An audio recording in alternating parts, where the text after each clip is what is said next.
Yeah. Mm-hmm.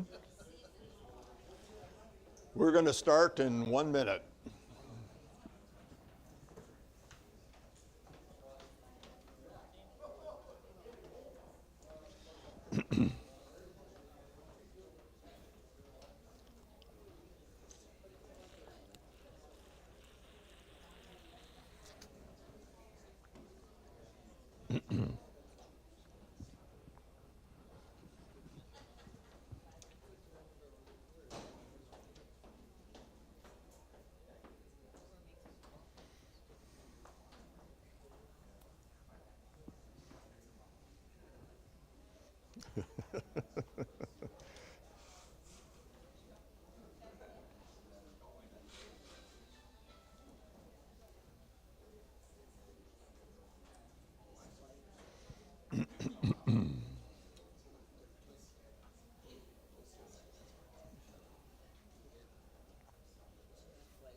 Since everybody's kind of quieted down, I guess we can start.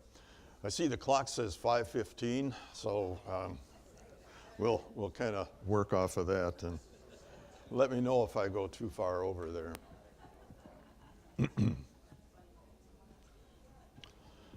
Let's begin with prayer. Lord Jesus, today we are going to look at the subject of marriage. And when we think of marriage, we think of the challenges of marriage, we think of the joys of marriage, we think of the struggles that go with marriage. There are just so many thoughts and ideas that come into our minds as we look at this subject. So bless us today as we explore what happened in ancient times, what is happening in our present time. May it be a blessing to all of our marriages. We ask this in Jesus' name. Amen.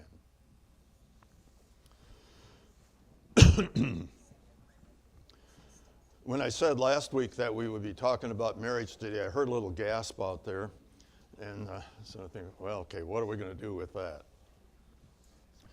So I don't know what we're going to do with that, but it's partly up to what's on your mind today as well. So final thoughts on our talking about the first job that we talked about last time.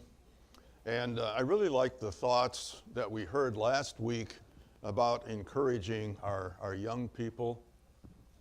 And again, we have this kind of a gap between our generation and that present generation who are so into the technology and the phones. And so somehow we got to find a way to bridge that gap, to understand the world that they are in, and then help them to understand that there's also other things out there in our world that might be of benefit to them as well. So any other thoughts or comments that anyone has about last week? So yeah, go ahead. I was just going to say something really interesting that I only noticed recently was Solomon didn't ask for wisdom. He asked for a discerning heart. Yeah. I thought it's kind of interesting distinction. Yeah. Yeah, because usually we think that Solomon was asking for wisdom. Somehow that's what you always hear. And it's a type of wisdom. So I think, from that standpoint, it's not totally wrong. But, the idea, the wisdom is that he is other-focused. And that is what is so huge. Because I think so often when people are going for job interviews and entering into the job market, they are looking at what's in it for me. How much money am I going to make? How many benefits am I going to receive? And all those kind of things. And they're not thinking of other. What am I going to do that is going to be helpful? In discussions with my grandson, who's in college, who is now thinking about a career in business because he says, I want to be rich. And so he's thinking business. But he also said, I want to help other people. And I thought, okay, okay, there's hope here. So Grandpa wants to continue to have more discussions with the grandson as this begins to flesh out and he begins to figure out a major and what his calling will be. So let us go on to marriage. So the big question is, how do you find somebody to marry? And I want you to look at, we've got a couple examples in Scripture here. First of all, we've got the example where Abraham decides that his son Isaac needs a wife. It doesn't say that he and Isaac sat down together and had a discussion. He just said, I got to find a wife for Isaac. So what is the process there for how you find a mate? Who are the ones making the decision here? The parents are making the decision. So we have a name for that, where the parents make the decision and pick the spouse for their child. Arranged marriages. Any of you familiar, is that still being done? It is, actually. In many parts of the world, marriages are still being arranged. All right, so when you're arranging a marriage, what kind of a spouse do you want for your kid? What are the criteria that these parents are using? Similar in education and jobs. Okay, so a lot of times it would revolve around similar backgrounds. Bible. Reliable in what terms? Of showing up for work or dedicated? Just persisting and sticking when things get hard. All right. And I think, too, when I look at some of those arranged marriages, especially when you think of royalty, those marriages were, again, political. So, hey, it would be nice to have an arrangement with Spain, because if I'm in England and Spain now has a daughter that is part of my court, I'm not going to have to worry about them sending an armada up and trying to invade my country. So a lot of those arrangements were made in terms of power. Money, I think, has always entered into that also. So you'd like your son to marry that daughter because they also have a good business. And so when we put these two houses together, basically we're going to kind of double our assets. In ancient times, or in earlier times, people worked and lived in the same place. And so they would look for partners that were in the same kind of business, like a farmer would marry a farmer's daughter, or a weaver would marry a weaver's daughter, so that they could work together in their family business. Well, again, that makes a difference, doesn't it? What is your living situation? So, again, back in ancient times, you didn't move. You didn't go to the big city. You kind of stayed in the community where you grew up, and so it would be advantageous to, the farmer marry the other farmer's daughter, and okay, now we've increased our land holdings, and so that's all going to be advantageous. So you'll notice in those kind of arrangements, it's all done on a kind of a practical basis. Now, Abraham is arranging for Isaac.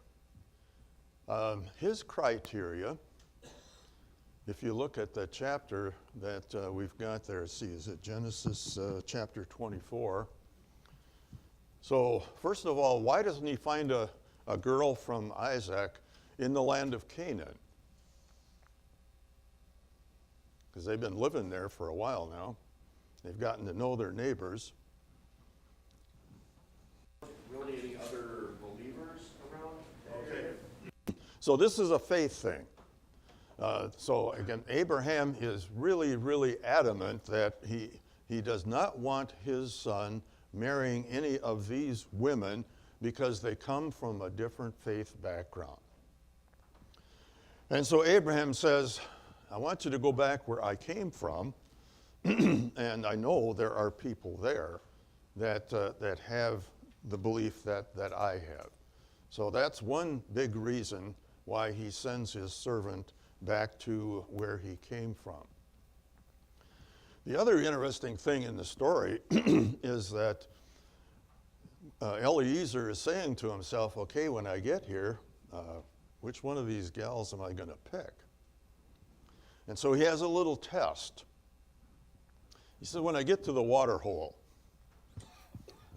what kind of a woman would be a good match for Isaac in terms of the water hole?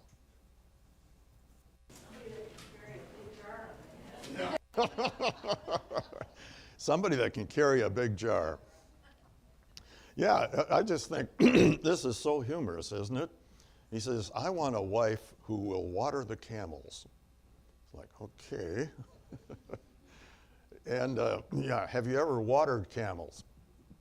So they've been coming across the desert. We know that camels can go a long time without drinking, and they have this big hump that they store water in and all that good stuff. But eventually, you got to fill the hump. All right, so you get to the water hole.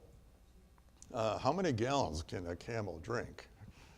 And I don't really know what the answer to that is, but I would say many.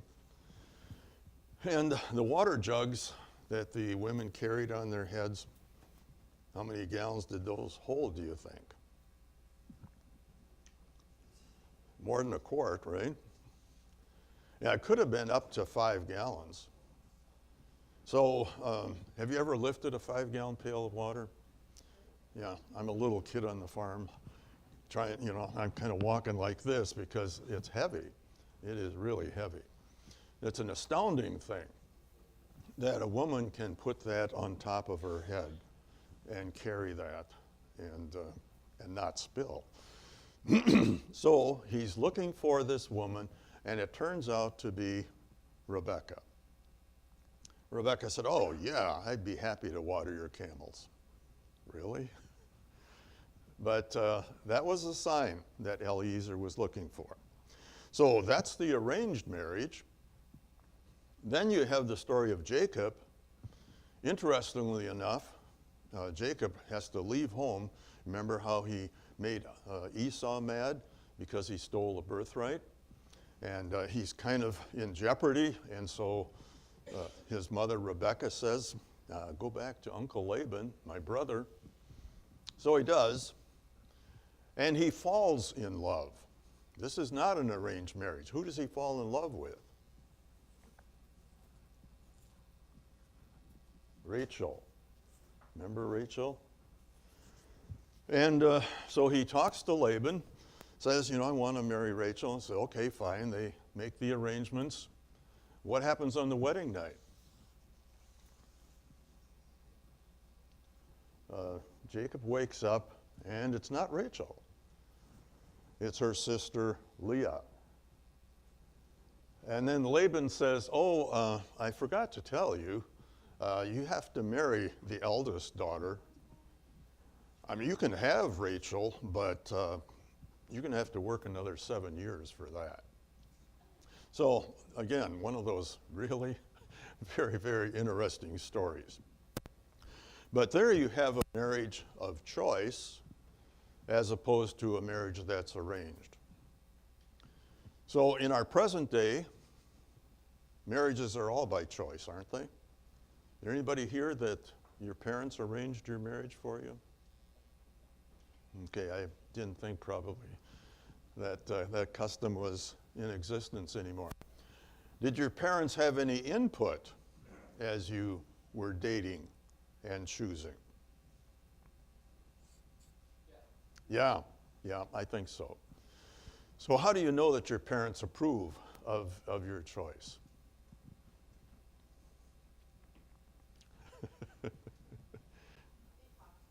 They talk to you, okay? And, again, sometimes parents can be subtle. They won't say a lot, but, they're not smiling either. and they're kind of like, you're going out with him again? So, but again, they're giving you a message that they kind of would like you to try again and see if you can get a little higher up on the scale there. But parents they do have an influence, don't they?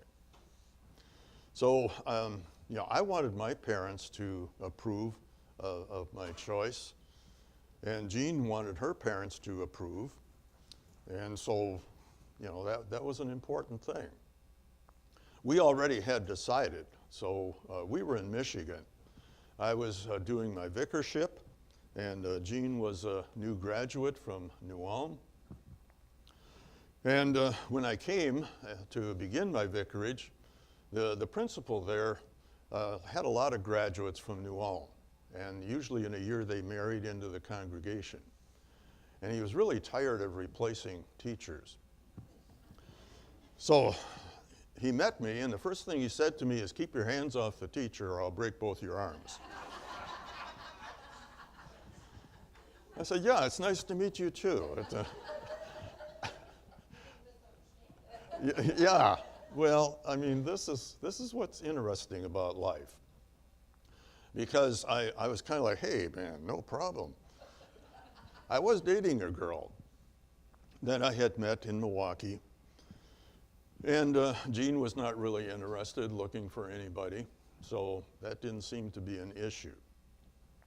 But, we're working in the school, so I'm teaching confirmation class, and she's teaching 3rd and 4th grade. And you have lunch breaks in the kitchen, and you're eating cookies and talking. And Jean was living with another teacher who was in her 40s, who was a matchmaker. And so she would say to Jean, "Oh, that poor vicar, he's living with that widow lady, and he doesn't have any meals. He has to eat out all the time, and why don't we invite him over for supper?" So they'd invite me over, and we'd have supper. And so gradually, we had all of those moments of getting to know each other. And then we had a get-together with all of the faculty sometime in October. And then Phyllis, Jean's roommate, said, "Oh, I don't feel well. Steve, could you bring Jean home after the party?" So, love is in the air. But all of those things are interesting in how do people get together. And every one of you has an interesting story of you weren't even thinking about it, or you were thinking that you were interested, and then somehow something happened there. But most of us believe, I think, that if we choose, everything is going to be okay. And how does that work out? What's the divorce rate right now in our country? It's pretty high, isn't it? So I remember when I was in Marquezan, this is back in the 1970s, and all my kids were getting married out of high school. It was pretty much, they had dated in high school, and maybe they were going steady. And as soon as they graduated, it was off to the altar. And my feeling at the time was, I really don't know if you know who you are. I don't really know if you are mature enough. And then at that point in time, no-fault divorce became the law of the land. And it was just kind of like opening the floodgates, because you didn't really have to have a reason. You just had to say, we can't do this anymore. And so really a large number of those marriages that I performed, did not last. Much to my disappointment and much to my grief, much to my attempts to meet with couples and counsel and, try to work things out. But that's kind of been the story ever since, hasn't it? That we have a lot of broken relationships. The other thing we have now is people not getting married. And that, I think, is really a huge issue as well. And we're all distressed. And why do you think it is that couples no longer want to make that commitment to each other?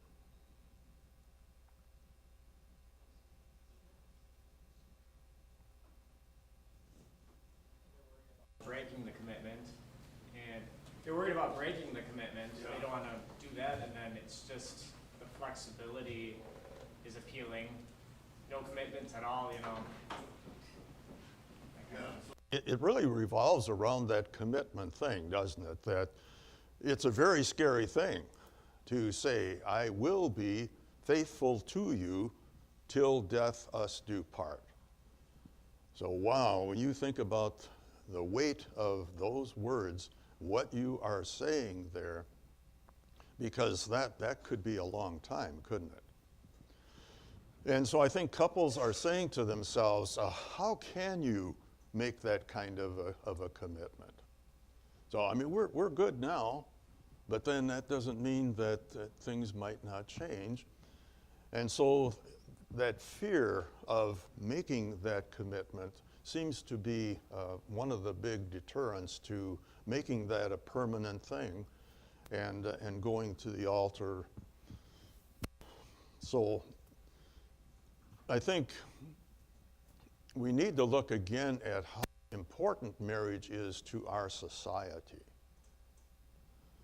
So what does it bring to society when you have a commitment that's on paper and that's publicly witnessed? What is that saying to our whole society? Stability. So stability is just such a huge thing, isn't it? And obviously we don't have stability today. So I think we need to be looking at, again, marriage, family is really the foundation. And when that isn't stable, then you start getting those shock waves, don't you? Then that starts to affect the schools, it affects the church, it affects society as a whole. And we are looking at a lot of that today.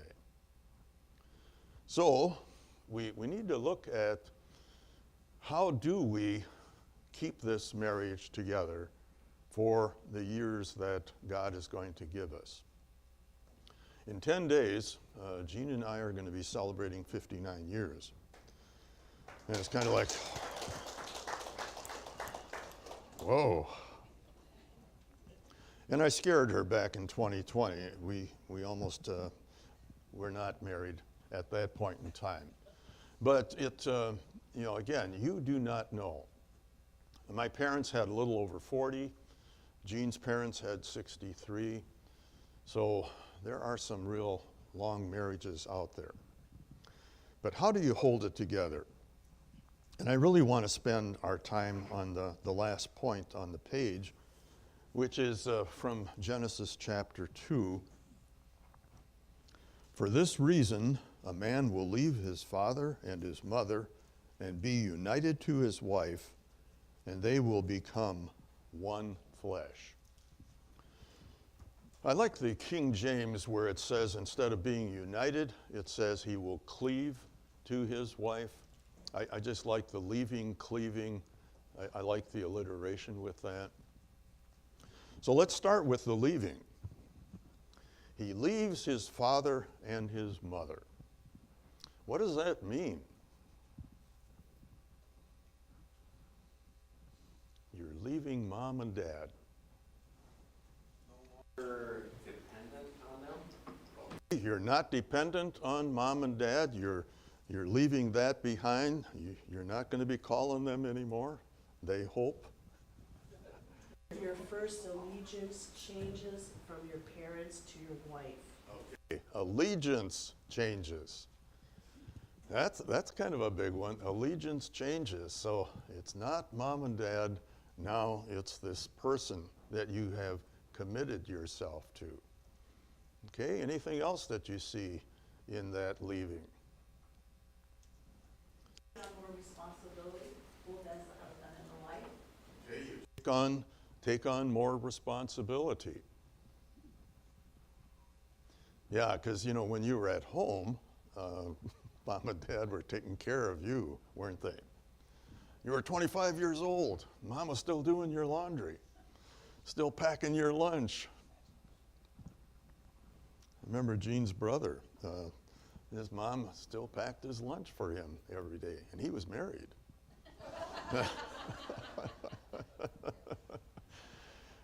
And that's an interesting, he didn't really leave, did he? Did not really leave. So I want to explore that some. Yeah, go ahead. I say you have to set aside your selfish desire. Like to become one, you each have to put aside yourself. All right, so leaving also means that it's not about you, it's about the other person. And again, that, for a lot of single people who can come and go as they please, it is all about them, isn't it? You call your own hours, you do what you want with your money, and all of that sort of thing. So once you are in a relationship, now all of that changes. So now you get into what we call negotiation, right? Hey, I want to buy a new pickup. And the wife says, there's so many other things that we need right now. And so you're kind of like, oh, no pickup. It had those really nice wheels too. The other thing I want to talk about with leaving is that we think we've left and we haven't. How do you move away from your parents where they've had these customs and rituals that you have grown up with all your life? How do you leave that behind? So one thing that comes to my mind is we're newly married, and Jean is kind of bored because there's really not much for her to do at that point in time.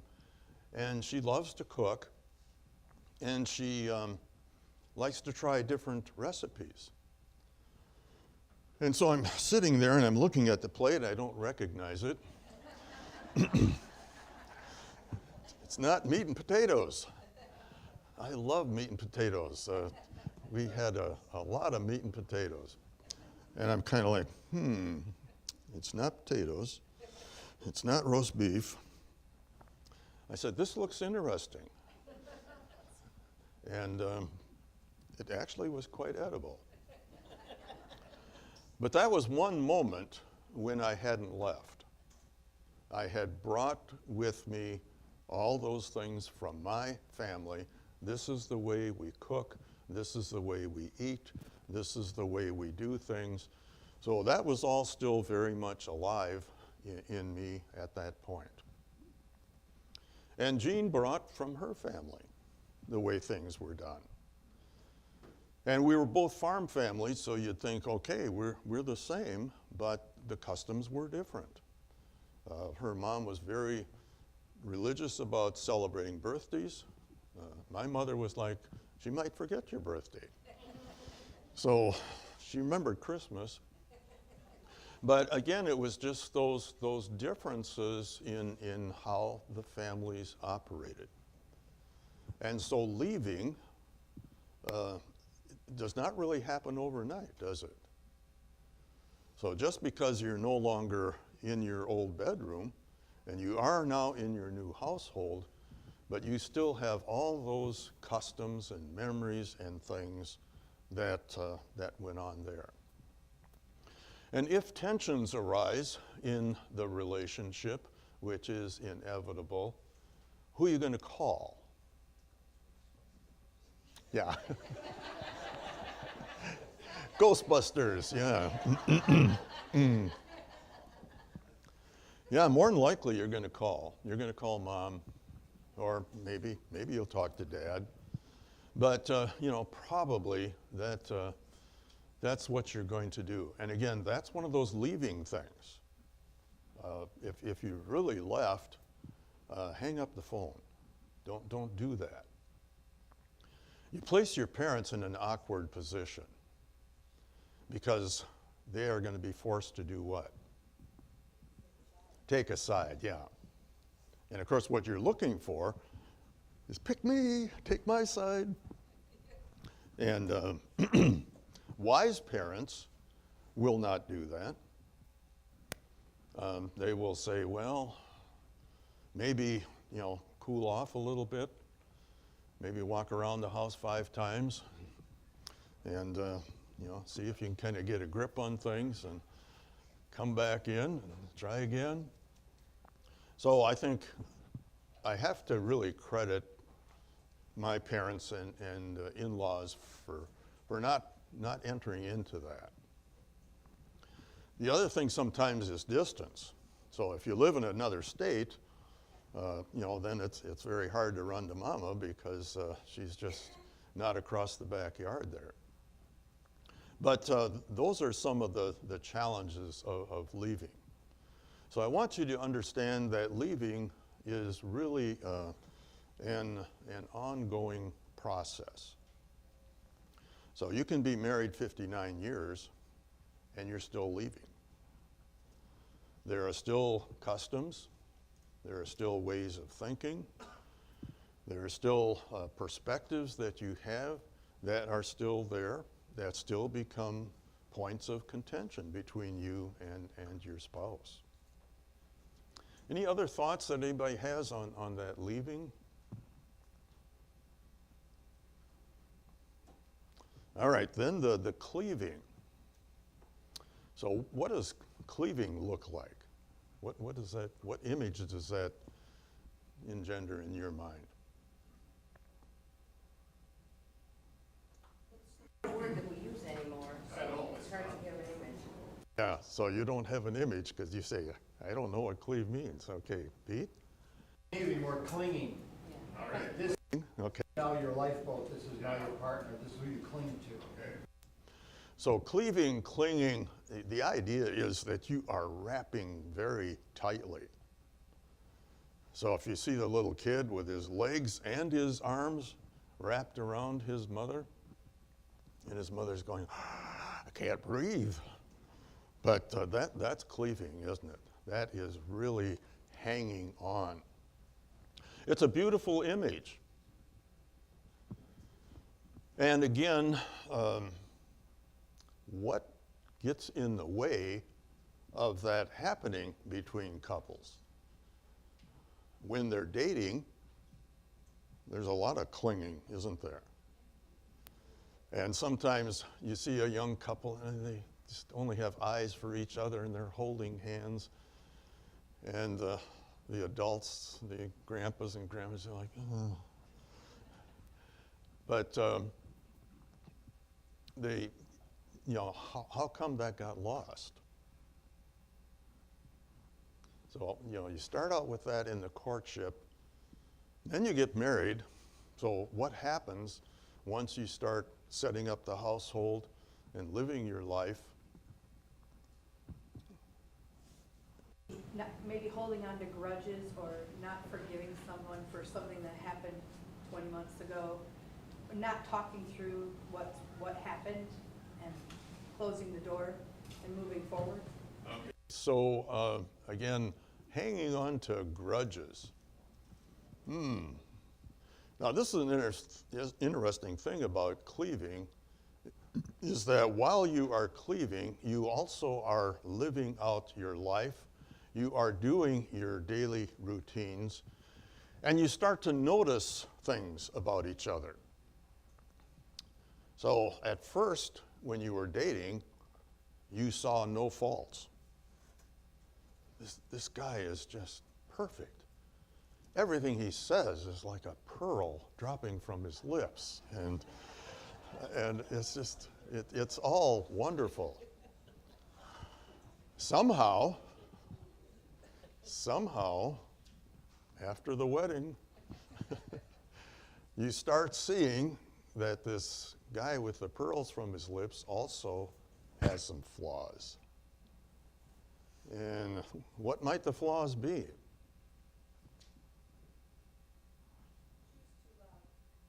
Yeah. Yeah. Yeah, he might chew too loud. It's like, do you really have to smack your lips? And we always had this joke too. The boys like to show their food. So they'd open their mouth with all, and it was just so gross. So maybe you notice that about your spouse, that their eating habits are a little sloppy, need some improvement. So that's what we call irritations. I call it the sand in the gears. So my dad, when he would combine, be out in the field and the dust is flying and the dust is getting into the machine and all those moving parts. And as the dust gets in there and it starts working on those parts, it makes them heat. It, again, scores them and all kinds. And then, bearings go out and machinery breaks down. So my dad knew that he was going to be dealing with dust. So how did he deal with that situation then?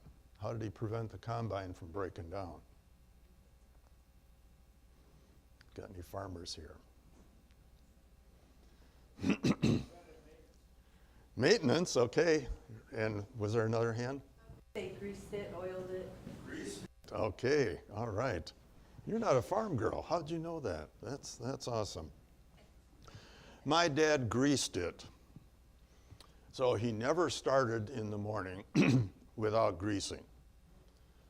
And, there's a lot of moving parts. So each one of those parts would have a little, called it a zerk, and you'd put the grease gun on there and you'd pump her a couple of times and get that grease in there. And that was a preventative. So we need to think about in those kind of terms. We need to think about sand and we need to think about grease. And if we don't have grease, then obviously the sand is going to win out, isn't it? But irritations are just everywhere. We can be irritating without realizing it. We think we're fine, and no, we're extremely irritating. We just don't know that. But our wife will tell us. It will come out. So chewing too loudly is one thing. Hawking your nose, spitting, snoring, it just goes on and on, doesn't it? Pontificating. You just like to wax on and on about topics, and it's like, I've heard this already. It's irritating. But there are many, aren't they? And we don't have to look far.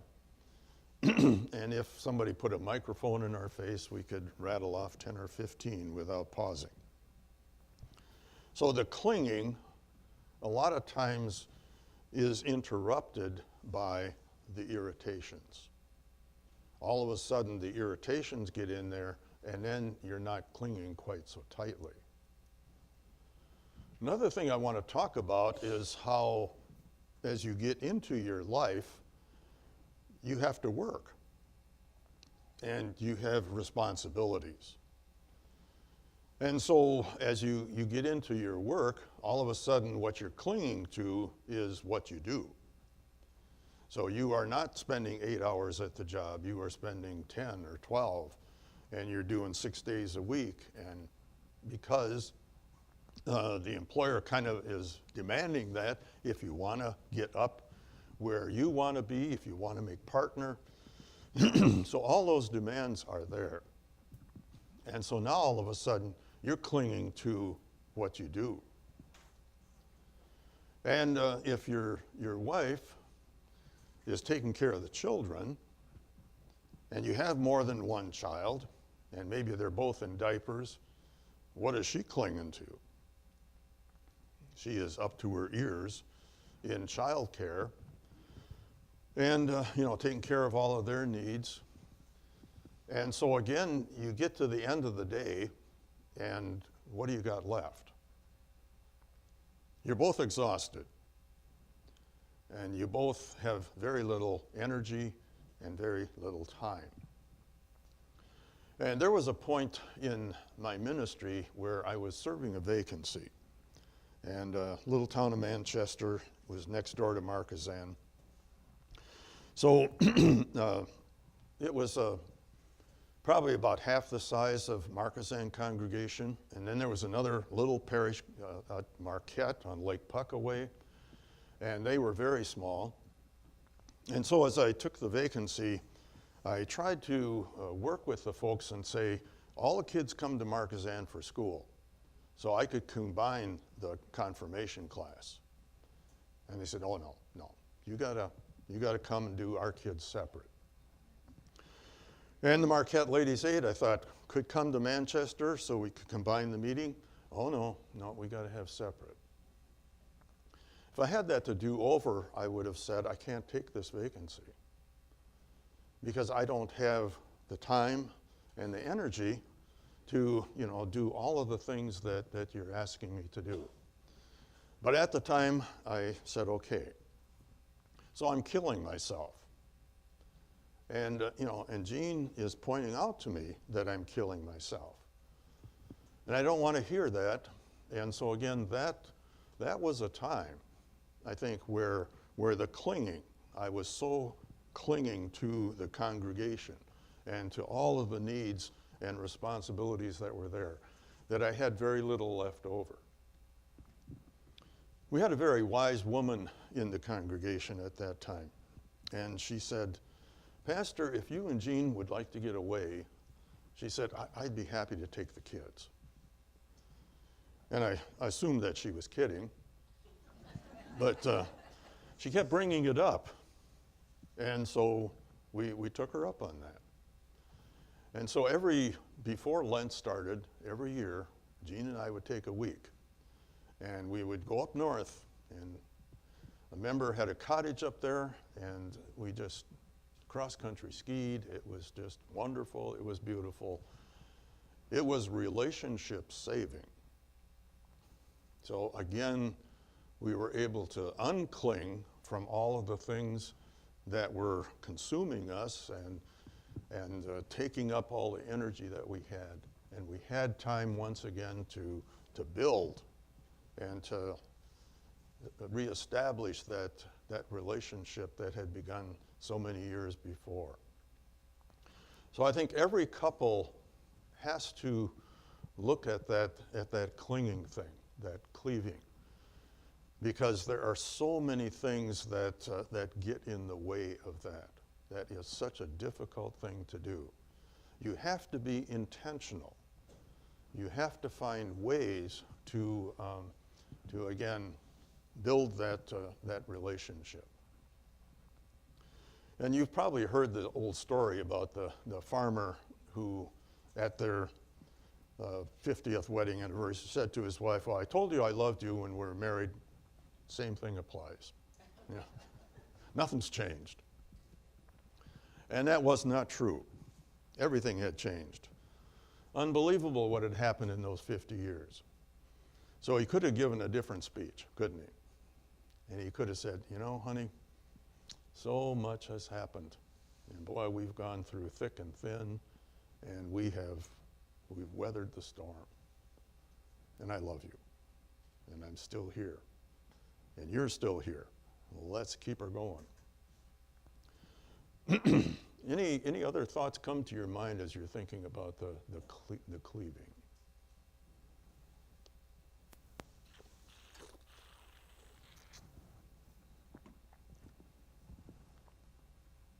Yeah. Dealing with the elderly population, I have seen health problems interfere with relationships and role changes interfere with relationships. Yeah, I'm glad that you mentioned that, Sue, because that was in my mind too. The changes that life bring, amongst them health issues. I see both sides of the coin at Fredert. I see spouses who come in with their partner who has cancer, and they are so solicitous, they are so caring, They are so loving. And I see where this time in their life has brought them even closer than they were. So that's one side. The other side I see is people bail. The husband says, I didn't sign up for cancer, and he's gone. So now the wife not only is dealing with the devastation of a life-threatening illness, but she's also dealing with the devastation of her spouse leaving her. So it really becomes a kind of a moment of truth, I think, when those times happen. But yeah, the changes in life, again, the health issues that come along are defining moments of what do we feel about each other? What do we see in each other? Can we see beyond the physical? Because the love is really not about the physical. And our whole society is focused on that. Oh, beautiful bride. And it's all about what she looks like and the dress and all that kind of stuff. How much do people spend on weddings now? 20,000, 30,000. It's like, wow, divorce 6 months later.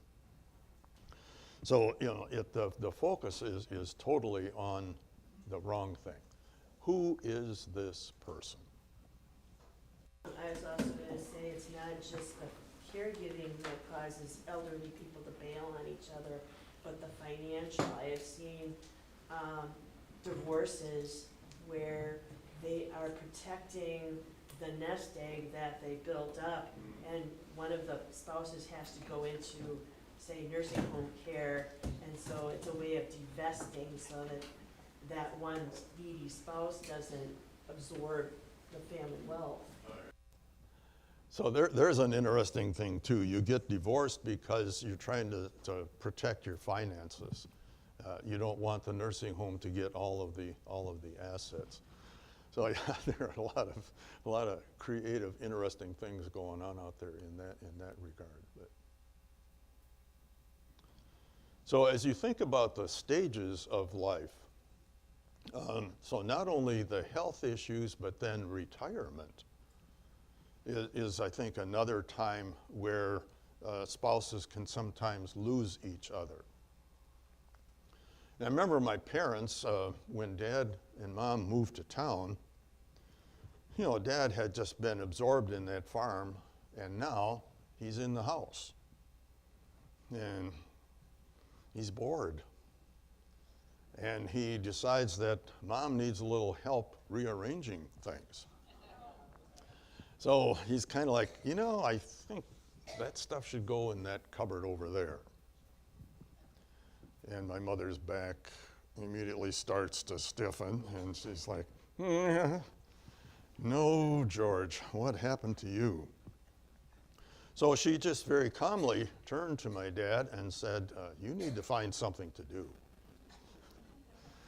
And they live in a little town of 600 people, and the mayor job was open. Nobody wanted that job.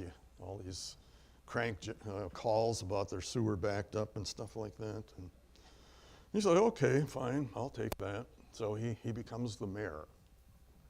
Well, now he can go downtown to City Hall every day. He's got an office, and he starts to look around and say, what this town needs is a water tower.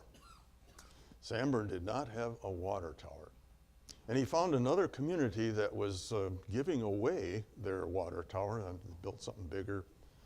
And so he was able to get that water tower shipped to Sanborn, and hey, we had a water tower after all those years. We had water pressure. Had our name up there so people knew what town this was. And he just got really excited about that. But again, that was a part of the cleaving, that he had to find a new interest, a new way. I don't know if he ever thanked Mom for giving him that advice, but he had a great time. And he did that until he died. And So the paper had the flag at half-staff, Mayor Stern being buried today. And it was a wonderful thing that he was able to live out his life still working, still being active, still blowing snow for the neighbors. And that's how he died. He had a heart attack behind the snowblower and didn't make it home. Any other thoughts as you think about the different times of life? But this just keeps going and going and going. And notice that it says they will become one flesh. It doesn't say they will be. So in other words, you never really arrive, do you? We need to think of marriage as ongoing. From the moment that you start to the moment that one of you leaves, you are still working on it. Why is it good to know that? What might that prevent? Stopping trying. It prevents us from giving up. Because I think you know couples, maybe older couples, who have stopped trying. They're together, but they're not together. They don't talk much. They don't do much. They kind of have a truce. You stay in your part of the house, I'll stay in mine. But, again, they're not really united, are they? They are just coexisting. So I think we used to think that people wouldn't know if we weren't getting along. So divorce was very uncommon when I was a kid. But as a kid, I knew that there were a lot of these older couples that didn't like each other. Because I just watched how they snipped at each other and avoided each other and spent time with, other buddies and with other gals. But I knew that. So I'd like, they weren't fooling me that this was a wonderful thing. So we have to be always working on what we have. And as wonderful as it may be, it can be better, can't it? And then what are we showing to our children and our grandchildren when we do that? What are we telling them?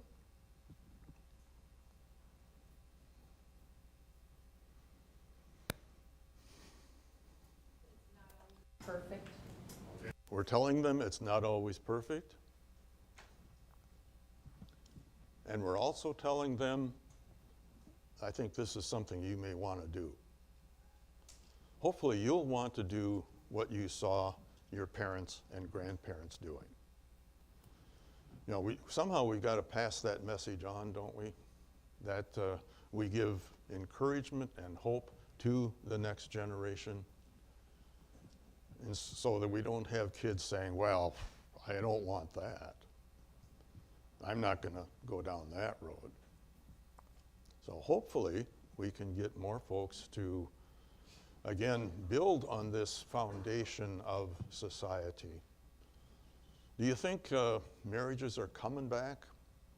Where are we doing with that?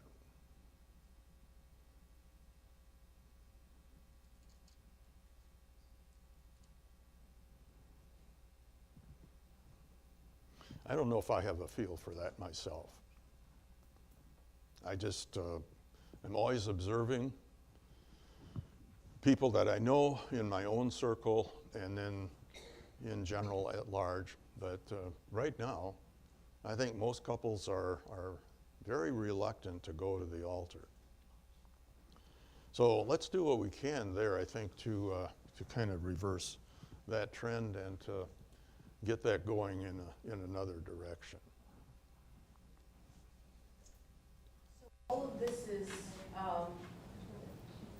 suggesting that people should get married, but how about people who are very happy not being married, and people who really shouldn't be getting married, and so on? I think too, that's a really good question. of marriage is not for everyone. And I totally agree with that. It is not for everyone. My dad was the 14th child in his family, and he had at least 3 sisters who never married.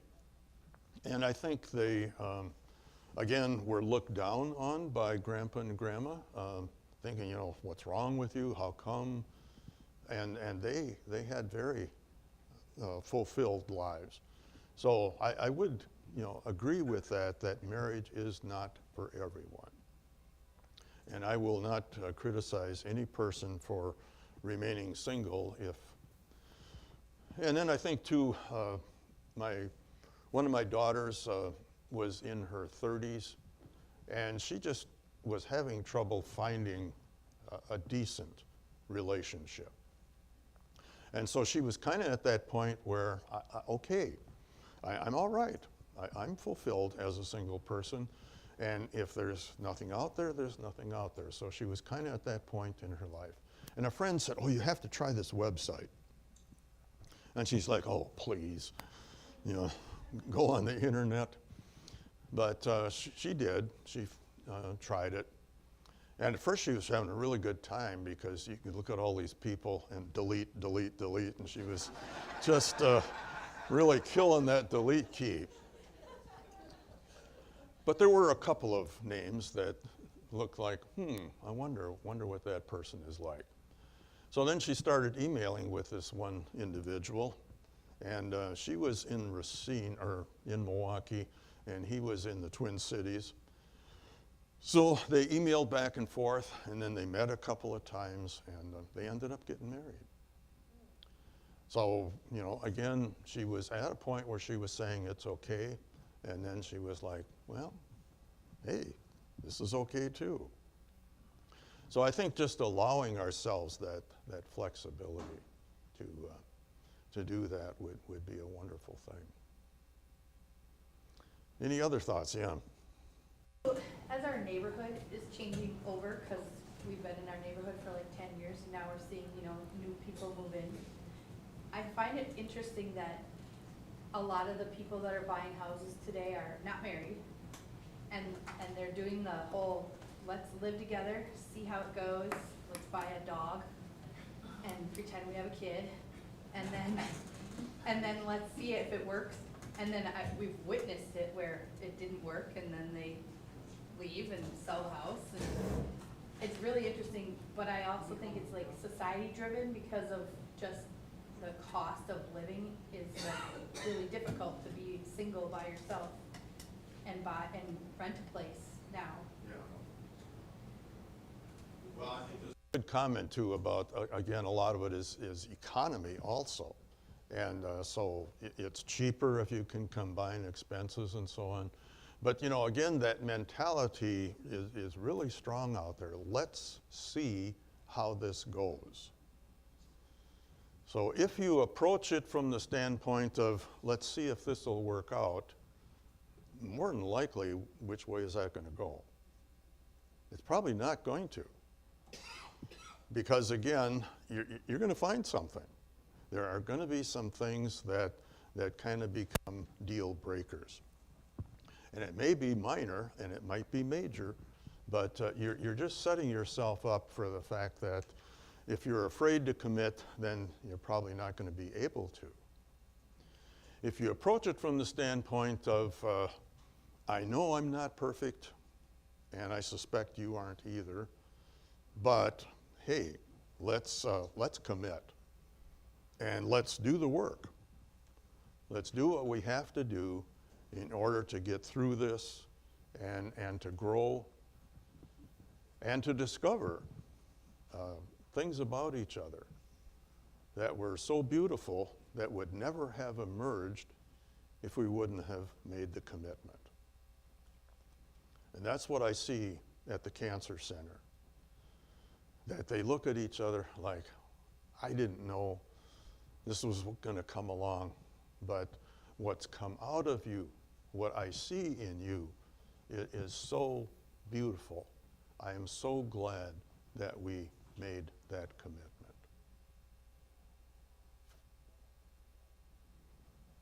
Oh, excuse me. It's important for a couple to be friends first, get to know each other, and because if you concentrate on romance at the beginning, you're befuddled, and it can cloud your thinking, and you can ignore red flags.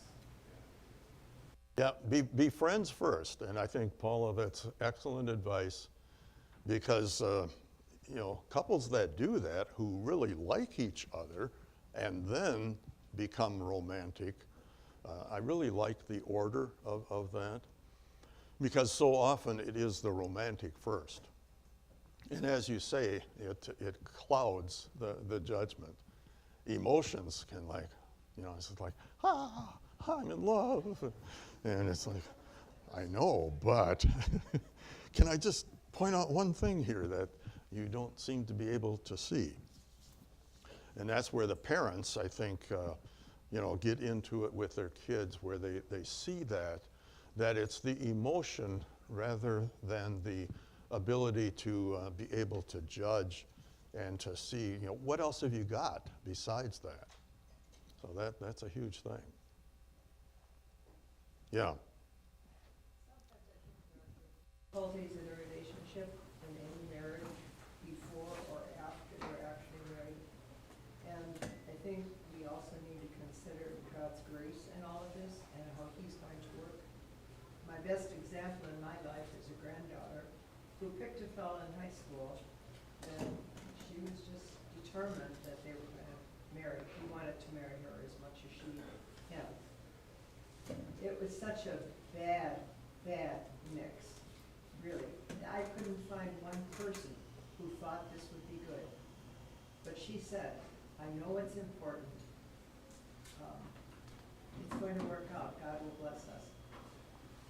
We were present when her husband was baptized the day that before their first son was baptized.